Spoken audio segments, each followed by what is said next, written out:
Hi everyone, my name is Estamai.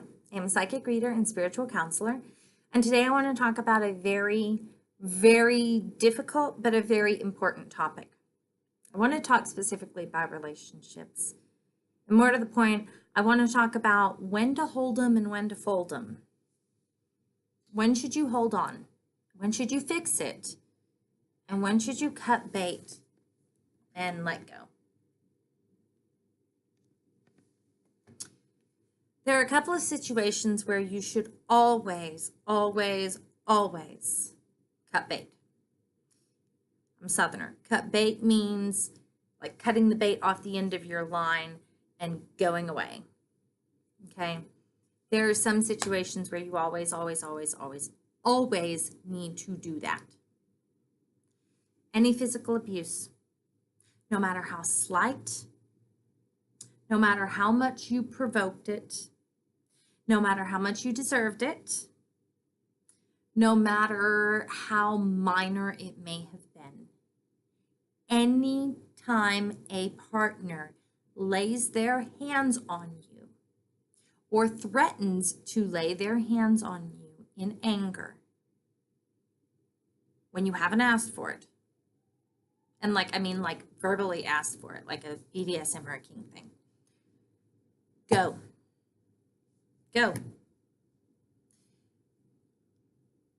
I know that sounds easy for me to say.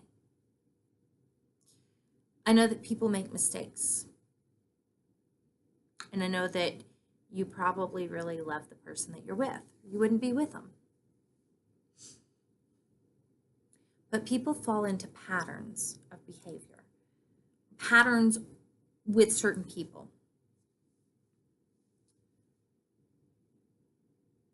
And whatever has happened to bring you to this point, you and your partner have fallen into an abusive pattern.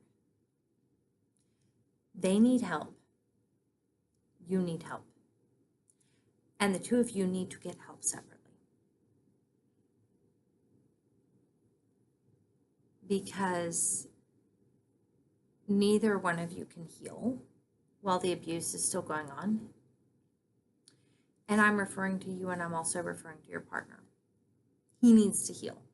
Clearly, he needs to heal too. You have to break the pattern, and that means getting away. I will include some resources in the links down below if you're a victim of domestic or family violence and you need help getting out. But we need to start at the very beginning. If they are physically abusive, or if they are threatening physical abuse, and if you feel unsafe as a result of those threats, you need to leave. Always. 100%. Whether you do or not is always. And this applies for everything else we talk about here today. You have a choice whether you want to leave or not. But I would say if they are physically abusive, leave. If they make threats of physical abuse, or if they make threats that make you feel unsafe, maybe they haven't hit you, but maybe they're making threats and you feel very unsafe. You feel like, oh, if I did this wrong, if I screwed up, I'd be in trouble. You need to leave. Threats of abuse usually turn into abuse.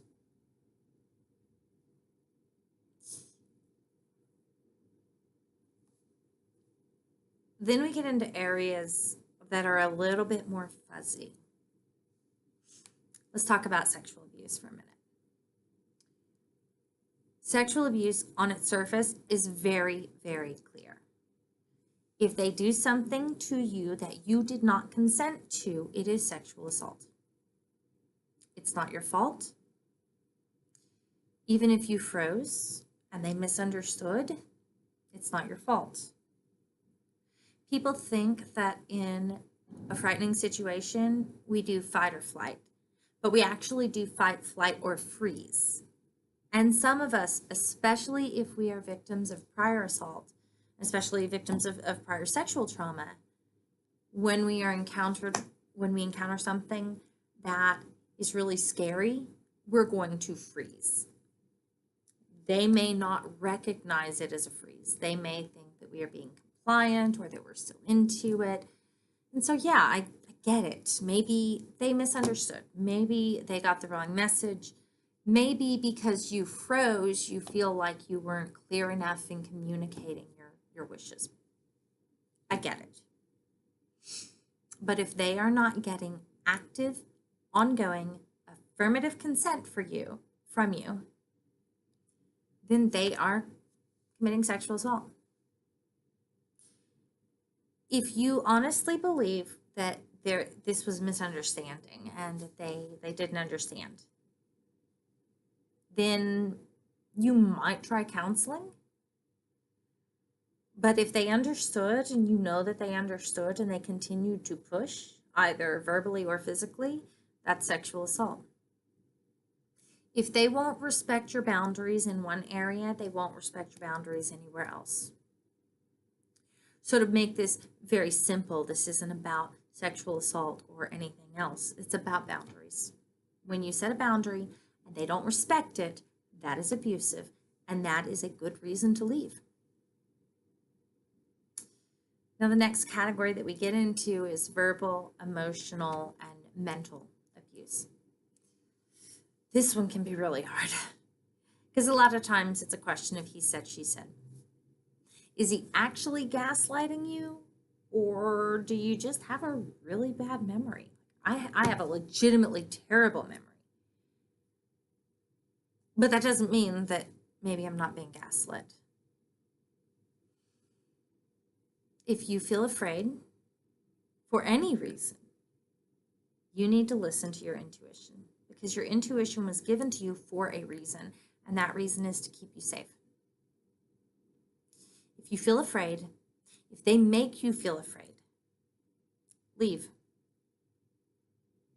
Now, I know this is easy to say, and I know I've spent 7 minutes here talking about abuse, and you're like, well, he's not abusive, he's just an asshole. Okay, I get it. So let's talk about some of the other areas where I would say are probably really red flags. Maybe not leave right away, but definitely red flags. You know how we talked about in sexual abuse that the problem is that he is not respecting your boundaries. So if you have set a boundary that says, I don't want to have sex tonight, and he doesn't respect your boundary, he is wrong. If you set a boundary that says, I expect you to be faithful to me and not have sex with anyone else, and he consistently and problematically disrespects your boundary, then he's wrong. If you set a boundary that says Friday night, I always go to dinner with my mom on Friday night, and he disrespects that boundary by like calling or something like that when he knows that you're out to dinner with your mom, he's not respecting your boundary.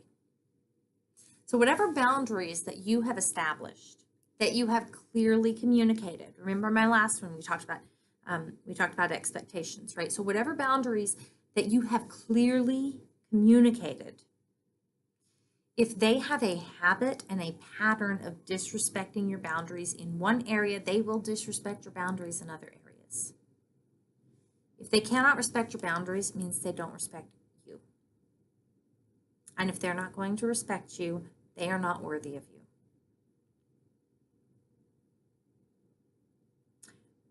I know that for a lot of my clients, I know that this comes across being very harsh. This is someone that you love. This is someone that you respect and someone that you probably trust.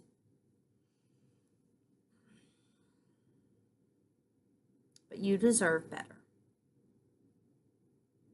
You deserve someone who will love and trust and respect you as much as you do them.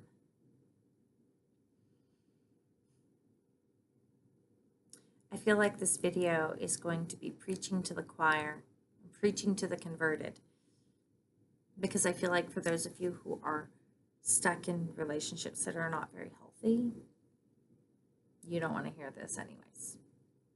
And I understand. It's your choice. You can continue to invest in these relationships, or you can move on and find someone who's worthy of that investment. And that is your choice. There's no right or wrong. You have every right to make that decision for yourself, however you decide. And that's okay. But if the time comes when you are wondering whether it's a good choice, and the time comes when you're wondering whether maybe you should just cut bait, hopefully you remember some of it. If you have any other questions, or if there's something you'd like to talk about personally, find me at www.acethemind.com. We have more videos coming, so please subscribe to get all the latest updates.